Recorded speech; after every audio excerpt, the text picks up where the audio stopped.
So if you are balanced, part of that balance is a deep, reflective mind with ideas that abound and wisdom that seeds. So that is a balanced water. And then, this is sort of the mind thing and the other ideas. But then, aside from the bones and the teeth and the fluids of the body, there's a lot of things that happen in the water element.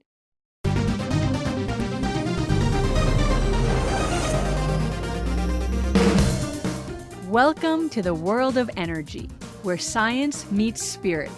Ancient wisdom merges with cutting-edge knowledge, and the possibilities for a healthier, happier you are endless.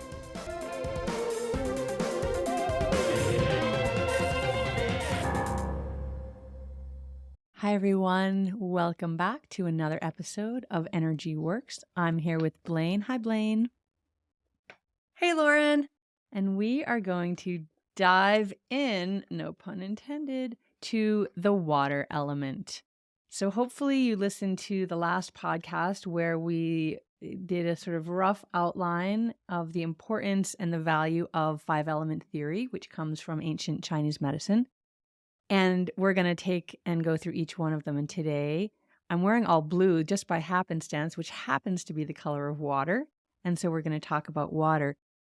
And I wanted to just mention one thing before we get into this specific element, because Blaine mentioned last time, we have all of the elements within us. So we've got water, wood, fire, earth, and metal in different degrees. And the degrees of those differences is what makes you be dominant in a particular element, but you still have all of them in you. And the goal is to be balanced in your life, but balance does not mean equal. It doesn't mean you're going to have 20% water, wood, fire, earth, metal, each one exactly the same. That's not possible, and that's not the goal anyway.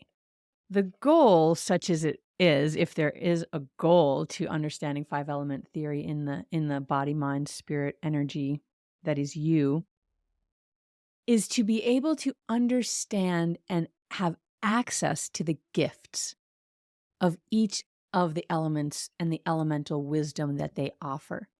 So an element that you are well versed in, you understand both the challenges, the difficulties, the gifts, but an element that you may not have as much understanding of, or you might not have that element as much in you, that is one of the goals, is to start to understand that element more and to be able to harvest the gifts that that element has to offer. So as we go through each of these elements, that's valuable to understand because, so I'm just going to start off by saying I know my elements. I've been studying this for a long time. I am a primary wood with a secondary water element. So I know wood really well. I know water really well. The other three elements I have varying degrees of knowingness with. And so when something comes up in my life that is an earth issue or a metal issue or even a fire issue, it's not as easy for me to navigate.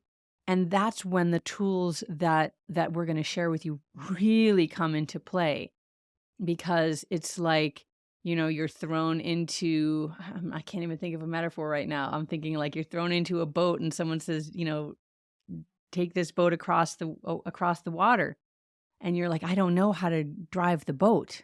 Is it oars? Is it electric? Is it sails? I have no idea. And the wisdom of the element is, if it's a sailboat, it's going to give you the instructions to learn how to sail. If it's an engine, it's going to learn the instructions of how to start the engine and keep the engines going. If it's the oars, it's going to show you how to hold the oars, right? So you're getting now, that wasn't the greatest metaphor ever, but there it is, such as it is. So that you can really see the value of each of the elements for yourself. And then you're going to extrapolate that out and you're going to just see the value of these elements of everybody else in your life. And pretty soon you will be like us, walking around saying, oh, that person's a fire element, that person's metal, that person might be, I don't know, are they an earth, wood? I'm not really sure. And it gives you real insight. And like we said before, so, a lot of compassion for people and what they're going through and for you as self. Okay, so water. So we talked about the emotional component of the water element being out of balance, fear, and imbalance, or the antidote to fear being courage. Well, let's talk about the physical. So I'm just going to give you the big umbrella physical. And for water, it is teeth and bones. And of course, teeth are bones, right? So teeth, bones, and all the fluids in your body except for blood. So all the fluids that your body makes is in the water element. And then let's talk a little bit about some of the pieces. And I'm pulling some of this right from Donna because she's such a clear writer that I want to give her credit for this brilliant system, but also um, Occam's razor. I like to give you like the simplest solution to something instead of just spending a lot of words in another way. So the archetypes of water: the philosopher, the poet, the baby, and the entitled one. Okay. So think about the water element. Water is the first element that we work with, that we talk about in Eden Method and in Eden and in energy medicine yoga. Everything starts in water because water is the womb. It is the place of gestation. It is the place of beginnings where all possibilities exist. We think about it as the etheric field. Everything is there. And what are you going to pull out of the field? This is the time, the winter season, the yin time, the water season, where you go within. You go into that fluid field, into that watery realm, whether it's the dream state, which is often considered a watery realm, or deeper meditations, or like I like to do, throw myself down into the snow, literally supported by cold water, snow, and allow myself to really sink into that deepest inner wisdom. And that gestation period is really important because we think of ideas, or thousands, millions of ideas are flooding through us all the time. And you can see all the metaphors, the water metaphors, just in our language. These ideas are flooding through us, and then we're going to choose the ones that we want to bring into manifestation. And we're going to do that later when we talk about the wood element that's bringing something into form. But for our purposes in water right now, we're really just sinking into the depths.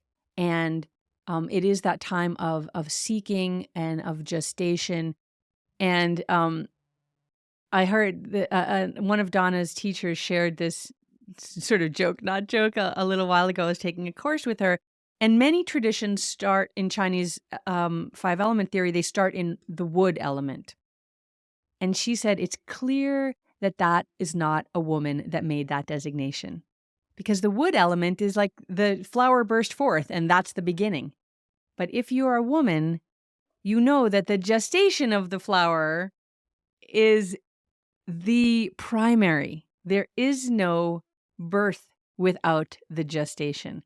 And so Donna, in her ultimate wisdom, her goddess energy wisdom, starting us in the water element makes so much sense. That place where we dive in, or we're just starting in the womb, in that place of all possibilities. So I'm going to pause here for a moment before we talk about the rest, and give Blaine a chance to say something besides hello. I love that joke, not joke, about I just recently heard that about maybe some of the more masculine lineage holders of Chinese medicine decided that it should start in wood. And that is the embryo. The embryo, or the little seedling down in the earth in the winter, right? That's when the magic is happening, when it's dark, when it's cold, when it's the unknown. And these words we say, like dark and cold, I mean, the colors for the water element are, it's blue, but even more specifically, that inky blue, that like down in the ocean farther than the sun can penetrate color blue. And when we're moving through our lives, when we are in, this water, this beginning, this first time, there is all possibility, but it's scary, right? Like dark is scary, cold is scary, alone is scary. Not knowing what happens going forward is scary. And so that's where the fear comes in, the fear and the courage. But I think that the great metaphor among these metaphors is the water of the embryo of the womb, or the seed in the ground, getting that like little bit of moisture as like, and winter rain comes in or some snow melts or something like that, so that whatever is to be can start to move forward. Yes. Yes. And that scariness, it's true. All of those things that you said, that fear of what's coming next, and that aloneness, the darkness, that is the hallmark of the water element. And so if you are a primary water element, then oftentimes when things happen in your life that are challenging, your first emotional response to that is fear. Your first emotional response to any kind of trigger will be fear. And okay, I want to talk a little bit about these archetypes, because we can see ourselves in the archetypes, and then we can see where we've gotten stuck sometimes in the archetypes. So the archetypes for the water element, the philosopher. So water element is about big ideas, right? Like everything is possible. And I want to say one more thing about this. It just dropped back in.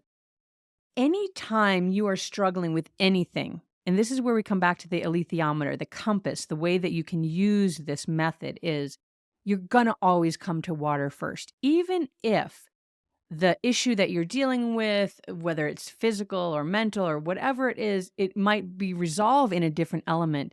The way in is at the beginning, is in water. It's like you drop your thought into the well. You drop your question into the well. You write your question on a rock and you drop it into the lake, right? You're going into the depths to find out the answer to whatever it is that you need to. And so then these are how these archetypes emerge. The philosopher that has access to this, the Akashic record, right? That's water element. Everything is there. You have access to it. That philosopher. The poet, I think that's from water being such a metaphorical thing for so many parts of our lives and our world. The baby is because that is the actual archetype of the water element. Like when developmentally you start your path through one cycle of the wheel, you start as a baby and you start in the water element. And then the entitled one comes, and I feel like that comes when your needs have not been met as a baby. So when you are a baby, it's beyond expectation, but you have an expectation that your needs will be met. And if you have good caretakers, your needs are met. If you have caretakers that don't meet your needs, then they start to kind of take a different meaning, that I'm not valued, I'm not worthy, what do I have to do to get my needs met? And that can also lead to, and a lot of this came from Deborah Hurt as well. This is one of Donna's senior teachers. She talks about narcissism and how that's such a big thing in our world right now. And really, a lot of that comes from, if your needs haven't been met when you were a baby, then you can become entitled and narcissistic about having your needs met when you're an adult. And that's the only thing that is important, because you've never had that experience of having your needs be met so that you can calm and self-soothe and all of that sort of thing. And so these are really powerful ideas that, we know a lot of our issues stem from our childhoods. And so this is another way of talking about that. So, the themes of the water element, beginnings, ideas, symbolism, curiosity, um, being endearing. But here are some other things. These are themes too. These aren't necessarily bad things. These are just themes. Being selfish, right? So you think about babies or you see little, 1, 2 year olds playing and they don't want to share their toys. Like, this is mine. They're just starting to understand what that means, mine and yours. They're just starting to understand separation, that they are a separate thing from their mother and from everything else. So that can be a theme. Being tactless. I know this very well. I used to think it was because I was a Sagittarius, but it's really, I think, because I have a really strong water element. And I have been known to be very, very tactless. And because of that, I have learned. See, this is one of the beautiful things too about learning five element theory is you can see sort of your own rough edges. And then if you have the desire to, which I did and I do, you can learn how to kind of smooth out those rough edges a little bit. The search for profundity and meaning. This is a huge one. And I think it's so interesting because, we're talking elementally, but this is huge in the world. Man's Search for Meaning, right? That incredible seminal book. And all of these, what is your life's purpose? And all of these things that are out in the world right now of helping you to find a life of purpose and a life of meaning and all of that. Why? Is it's sort of to counter the randomness, really, of why we're here. I mean, it is sort of random. Like, there is no extant overall meaning for any of this. And yet, if you are a water element, you yearn to discover what that is. And really, it's for yourself. But then, if you're a strong enough water element, a philosopher or a king, you're going to bring out these ideas that you have found for yourself and bring them into a wider realm. And maybe that's a great thing if you are an incredibly brilliant philosopher. And maybe it's a really bad thing if you are an entitled king. Just going to leave it at that. Here's some virtues: being wise, introspective, ruminative, deep, and philosophical. So for those of you that are water elements or strong water, you're all like, oh yeah, I'm wise, I'm deep, I'm philosophical, right? And as a water element, I like to think of myself as these. And I know that I am deeply ruminative. I will think thoughts for hours all the way through. I will think any thought. There's nothing I'm afraid to think, all of these things. But let's now go over to what some of the greatest faults are and see if you recognize yourself here as well. Negativity. I'm just raising my hand. If you're on audio, you can't see that, but if you're on visual, I'm raising my hand. I can be so negative, so negative. Wah, wah, everything's bad. This is what's wrong. Let me point it out. Wah, wah, wah. Fearfulness, suspicion. You can be persistent, ineffectually persistent, by like being whining and pushy. Things that I have absolutely been accused of in my life. And you can be not persistent enough, so giving up on things too easily.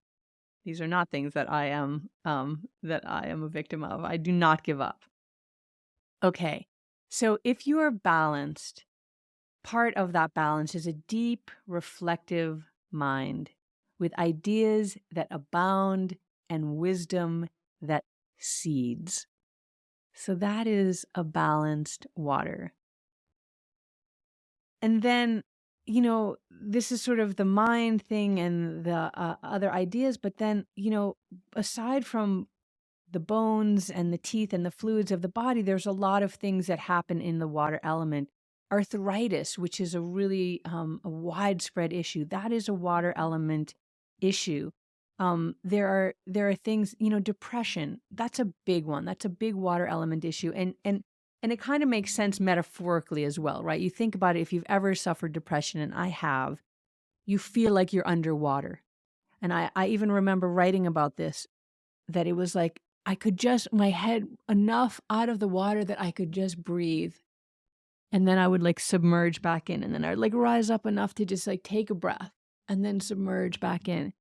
And so that depression, addictions are very water element things. It's like you're especially addictions to alcohol, right? You're drinking away whatever it is that you're afraid of, right? Like our addictions are only covering something that we don't have the ability yet to be able to deal with, whatever trauma that is causing that addiction to happen. And so we can also feel that sort of at the bottom of the well, right? With depression. Um, Things like thyroid, any kind of urinary tract issue, any kind of kidney or bladder issue is water.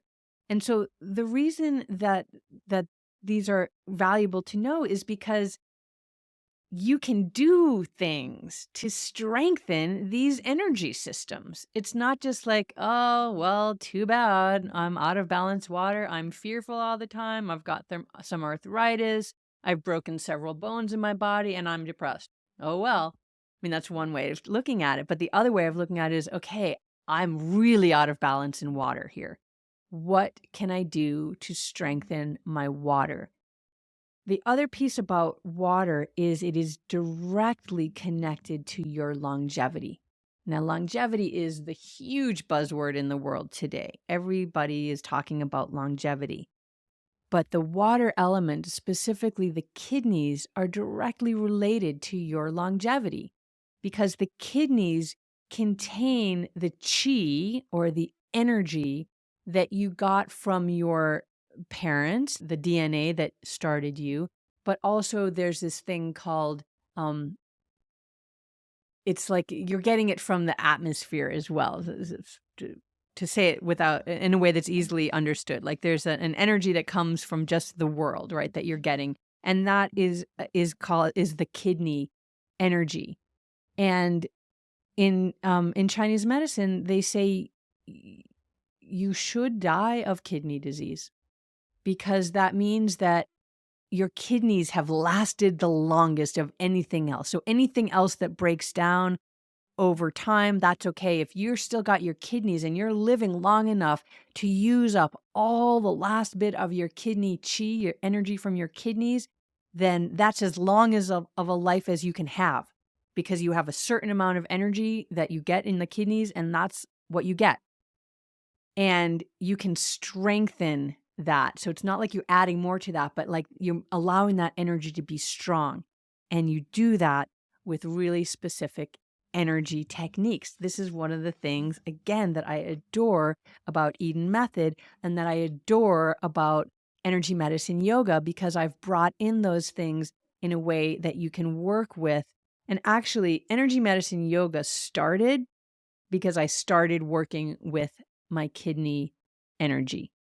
There were these techniques that were holding, in energy medicine yoga, we do all these long holds, or we hold all kinds of parts of the bodies. You've seen some of these in these podcasts.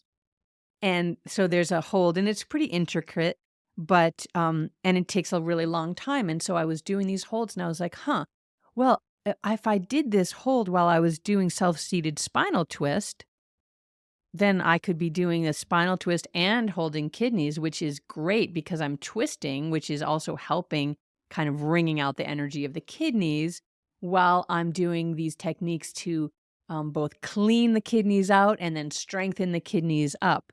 And that's honestly how one of the two things that started energy medicine yoga was working with these energies because they're really good for longevity, they're really good for fertility, they're really good for all of these things that I wanted at the time, and that many of my students are wanting as well, and really the whole world. The whole world, I feel like, is really wanting some longevity, and working with kidneys is one way to do that. So we're back to that water element.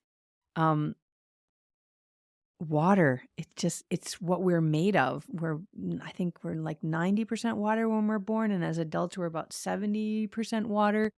So keeping your water element really strong and vibrant and knowing how to, here, I'm just going to throw some metaphors at you, how to surf the waves of your life or ride the currents of the river, whatever of these metaphors speak to you, the water element is really deeply, deeply powerful. You think about it, it's water that made the Grand Canyon, right? And so you get to see the absolute power of this deep element. And it can be, the deep reserves of water, deep rivers underground, and it can also be the geysers that burst out. So it can be both really like deeply internal, quiet and yin with those underwater aquifers, and massively yang with the those huge waves that come, tidal waves and geysers and hurricanes. This is yang water, big, sometimes violently active water. So it's not just a stillness, there is a lot of movement as well. And one last thing I want to say, and then I want to turn this over to Blaine. If you remember from, I don't know, probably in grammar school, maybe you learned this, that water takes the shape of its container. Water takes the shape of its container. So when we are first learning about boundaries in these energy systems, we look to some of the things from the water element to help us to understand and to establish boundaries, the separation of me and you, because while we say we are all connected, we are all separate. And there's that paradoxical duality that exists in everything. And even the way we talk about things, we have to isolate the element water to talk about water, but nothing takes place in isolation. And when we take that frame off and we try to look at water, we can only look at water by also looking at what feeds water, which is the metal element, and what water feeds, which is the wood element, and who water suppresses, which is the fire element, and who also feeds, which is the earth element. And so we can't really speak about any of these elements by themselves, except we are.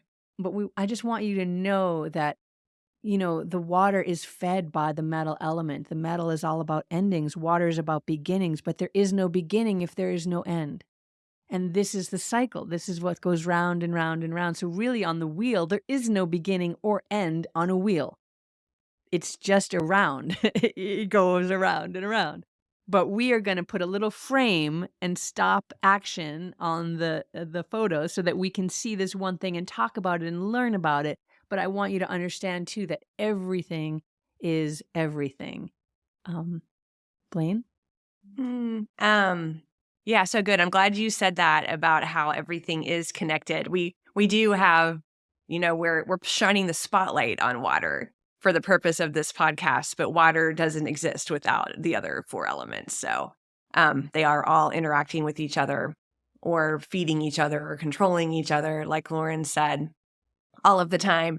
And I am not a water primary, but I have water, just like any of you listening or watching, even if you're not a water primary, all of these things we're saying about water do apply to you because we're all everything. And we say it in our language. I'm drowning right now, right? Like I may not be water, but I could say right now I feel like I'm drowning, or I'm treading water, right? If I feel stuck, I might say I'm treading water, or I'm navigating treacherous waters. or and that's what this is about, is when I am navigating treacherous waters, am I doing it in a balanced way for all of us? Am I using all of the elements and all of my capabilities to help me navigate the treacherous waters? And my partner Burke, he used to be a big sailor and in sailing races, and people would hire him to man their boat in these massive races, and he's into all that. And so there's this big round the world race that's going on right now, and I'm glad he's not in my house right now, because if he heard me trying to talk about this, he would probably like bust in and stop me with so I'm going to say at the very high level, because I'm honestly not paying that much attention, but he gives me little updates because these sailors, they all have their navigation devices, and they have solar power, and they have sat nav, and they're making their YouTube videos and all of that. And it used to take months and months, I think a year, to do this whole race, but now they're doing it faster. and faster. And it's solo. They're by themselves on these boats, and they have to go around Cape Horn. I mean, there actually was a whole section of Antarctica that they hit so many icebergs in previous years and had to have these spectacular rescues that now they've actually, figuratively roped off this section of Antarctica, and they kind of have to go this other way now because so many people got in trouble. But still, most of these people don't make it and have to have a rescue. But there's this woman all alone who's doing this, and her boat has had massive mechanical problems to the point that most anybody would have been rescued by now. And she is not calling for a rescue. And Burke has just been fascinated watching this woman and what she's posting every day about how she's like getting down and doing her own mechanical repairs and fixing the rudder, and this isn't working and that isn't working. And I mean, I want to say, I mean, this is so great because it's in the water, but I think she's exhibiting this balanced water. She is not panicking. She is not calling for a rescue. I mean, she's just like, I want to get this done. I've set a goal. And so she's finding a way. Like with every single problem that she encounters, she has something she wants to do and she is finding a way. And day after day, obstacle after obstacle, problem after problem, she is drawing on her deep well of reserves and all of her skills that she has amassed in her life up to that time. And I think she's actually done now. I think that she has finished or is about to or something, like she's going to finish. She is not going to need a rescue.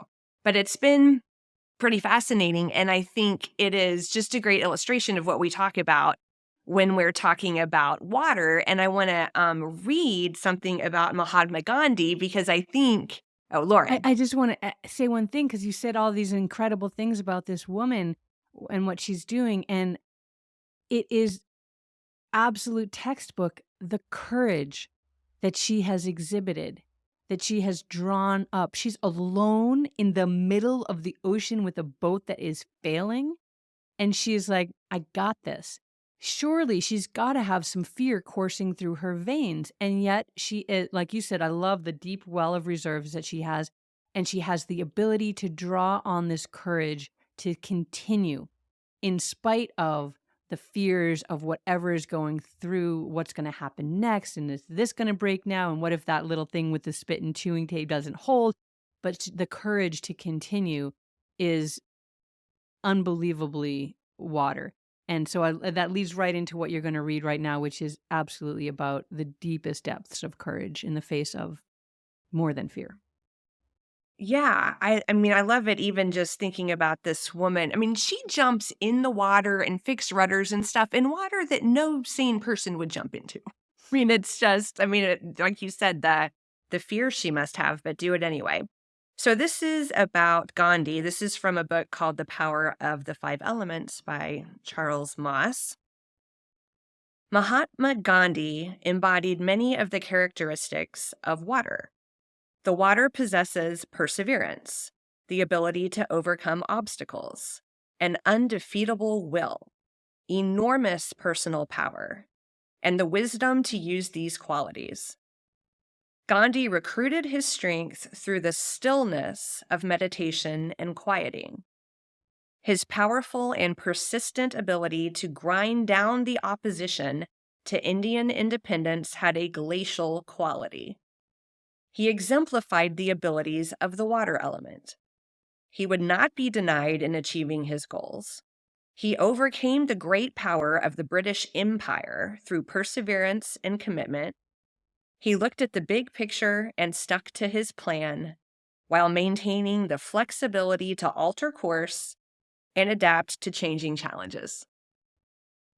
I mean, even thinking about this woman in the water and Gandhi and all of us, like we're not Gandhi or this incredibly courageous woman navigating a boat around the world by herself, but we have our own treacherous waters and we have our own challenges and our own obstacles and our own deep well that we can scoop up water from if we choose. Yeah.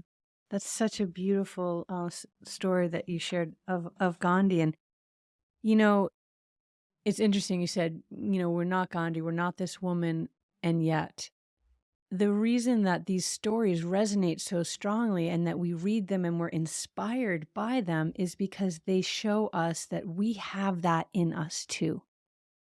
We have that in us too. And so, can you be a little more courageous in your day today? Can you be a little bit more courageous in your life today? Can you recognize that you might be underwater or, in the deep end? Or can you recognize that in someone else and see, wow, they are treading water or they are drowning? Maybe I can lend a hand. It's when you start to really see what these metaphors mean in real time, in real life for you, that you start to be able to move forward in meaningful ways with whatever's going on in your life.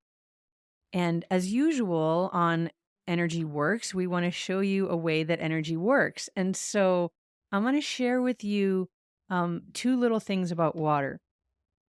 What Donna has found is that if you're really stuck and you can't do anything, and we've shared lots of techniques with you, some the really basic foundations of energy medicine yoga, the wake up and different techniques and holds, but sometimes you can't do any of those things. And often, if that's the case, you really are stuck in water. You might be depressed and you can't get out of bed, or you're sick and you just can't do anything.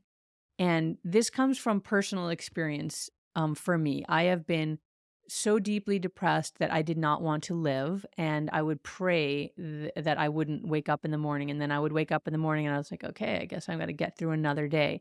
So this is like the depths of depression. And I was not getting out of bed and doing an energy medicine yoga practice. I can tell you that right now. Nothing was happening. I was not doing the wake up.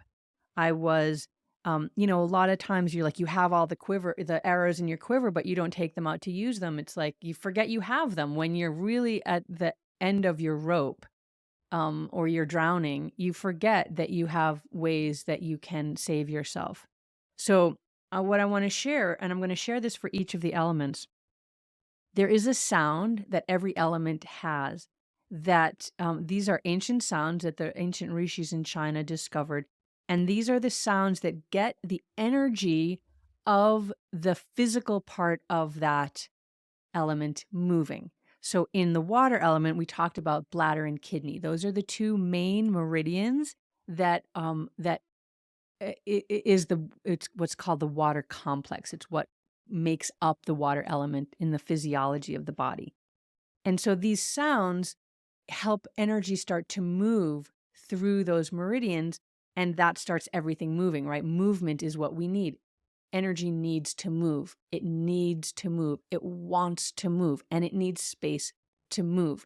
And so if you can't do anything else, you can make these sounds, which of course open up all kinds of space in the body. They use your breath, they vibrate the bones, which is also water element. Okay, so the sound for the water element to move from fear into courage is the sound WHO. And you can say it either aspirate or vocal. So if you were to vocalize it, you would say woo. And if you were doing it aspirate, which is most how we do it in a yoga practice, you would say kind of like you're blowing out a candle. So think about that you've got a candle flame in front of you and you're just going to purse your lips together and blow out that candle flame. Let's do that together. Take a deep inhale in the nose.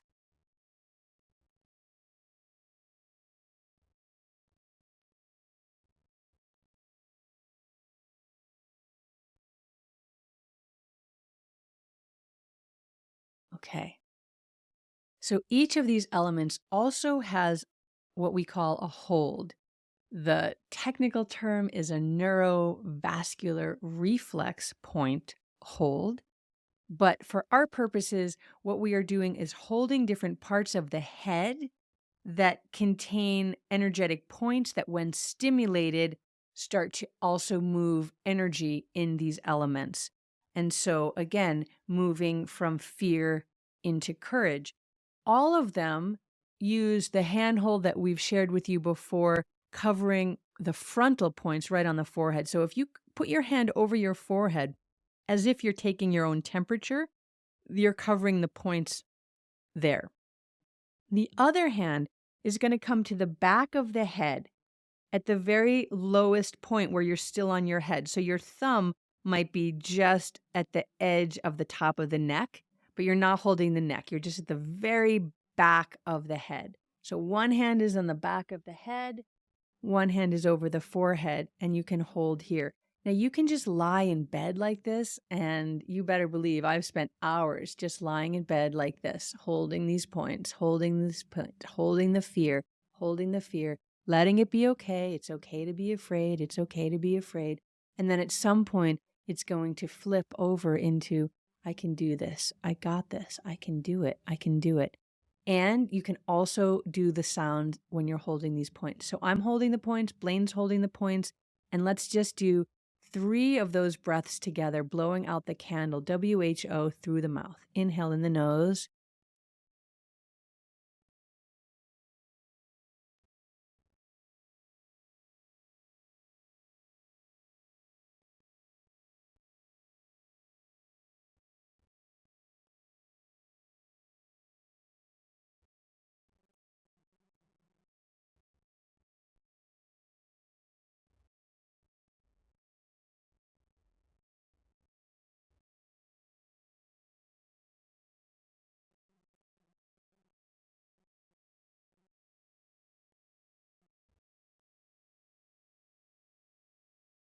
And then you can just release your hands and shake it off. Shake off your hands. Sometimes it can feel good to just kind of shake your hands like you're literally shaking droplets off your hands. If you've ever done that after done the dishes or something, you shake off your hands just to shake off some of that excess energy. And hopefully that feels good to you and you can take that forward if there's any part of your day or your life right now that feels fearful, that feels underwater, that feels unnavigable to you right now. Holding those points and making those sounds can really help you to get over the bank so that you can have some smooth sailing ahead. Thanks, Lauren. We will close there. Our next element that we will share more information about is wood, which is associated with spring. And we'll be excited to see you next time when we can chat about wood. Have a great rest of the day, everybody. Alrighty, energy fans, that's a wrap on another positively charged episode of Energy Works. Lauren, this is the part where we get to use our energy puns. It's been electrifying, hasn't it, Blaine? We hope you've enjoyed it as much as we have. If you're feeling amped up and you want to keep your energy flowing, be sure to hit that subscribe button on your favorite podcast platform. And we'd love to hear from you, so please take a moment to leave us a review. Your feedback helps us continue to deliver content that resonates, so light up our inbox. And spark a conversation with your friends to tell them about us. And we'll see you next time on Energy Works.